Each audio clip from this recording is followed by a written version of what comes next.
आध्यात्मिक चेतना कैसे फैलती है। 5 मार्च 1988। समर्थ सदगुरुदेव श्री रामलाल जी सिया की जय हो। दादा गुरुदेव ओम श्री गंगानाथ जी योगी की जय हो। गुरु सिया सिद्ध योग आध्यात्मिक मार्ग पर चलने वाले सभी योगियों को जय गुरुदेव, जय दादा गुरुदेव।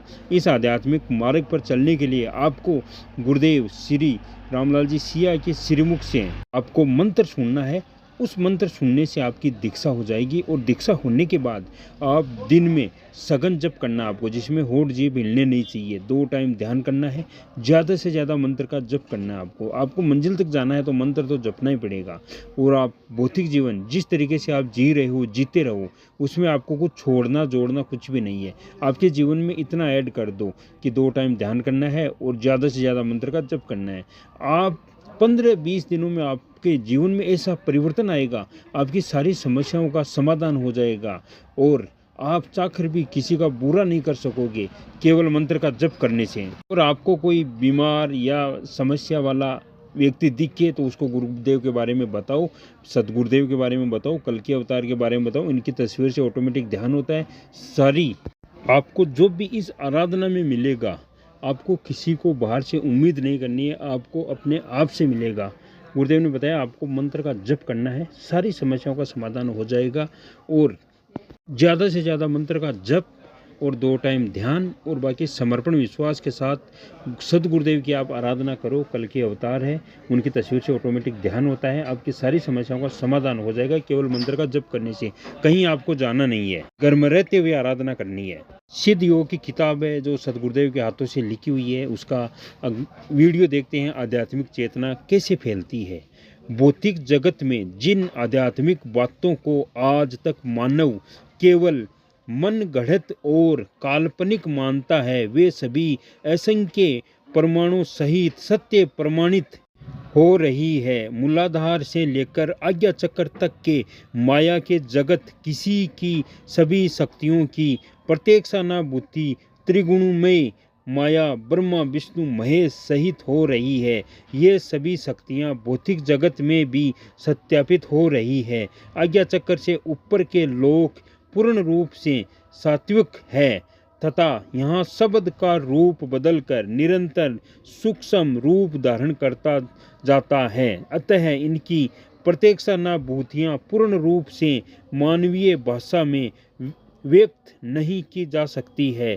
पूरे प्रयास के बावजूद सभी अंत में यही कह देते हैं कि जो कुछ हम देख रहे हैं, सुन रहे हैं और अनुभव कर रहे हैं, उसे हम भाषा द्वारा व्यक्त करने में अपने आप को असमर्थ महसूस कर रहे हैं। मुझे बहुत बार लोग पूछते हैं कि क्या इन रहस्यपूर्ण बातों को भी कभी मानवीय भाषा में बताना संभव होगा। मैं उन्हें हमेशा एक ही उत्तर देता हूँ कि मैंने तुम्हें प्रारंभ में ही बता दिया था कि अध्यात्म ज्ञान प्रत्यक्षानुभूतियाँ और साक्षात्कार का विषय है। इसमें मानवीय बुद्धि और ज्ञान कुछ भी सहयोग देने की स्थिति में नहीं है। यही कारण है मैंने आप लोगों को आज तक कोई उपदेश नहीं दिया है, कोई कर्म कांड या बहिर्मुखी आराधना की भी सलाह नहीं दी है। मैंने आपको यही बात कही है कि इस जगत में प्रेम, सद्भाव, समर्पण, दया और सात्विक भाव से ही सब कुछ प्राप्त किया जा सकता है। संसार के भौतिक वैभव से यह प्राप्त होने वाला ज्ञान नहीं है। भौतिक सत्ता तो अधीन बहुत ही छोटी शक्ति है। मैं देख रहा हूँ तीनों शरीरों को भेदकर जिसने आत्मा का क्षणिक प्रकाश देख लिया है, उसे पिछले जन्म का ज्ञान प्राप्त हो जाता है। इस प्रकार आत्मा से जितना प्रगाढ़ संबंध होगा, उसी के अनुसार उसे पिछले कई जन्मों का ज्ञान होना संभव है। इस प्रकार हमारे धर्म का पुनर्जन्म का सिद्धांत भी भौतिक रूप से सत्यापित किया जा सकता है। आज हमारे माध्यम से जो कुछ हो रहा है वह ईश्वर की कृपा और गुरुदेव के आशीर्वाद का परिणाम है।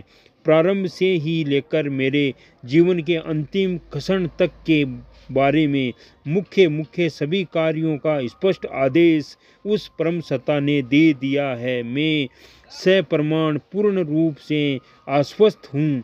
इसके अलावा वह परम सत्ता पग पग पर पूर्ण रूप से मेरा पथ प्रदर्शन कर रही है।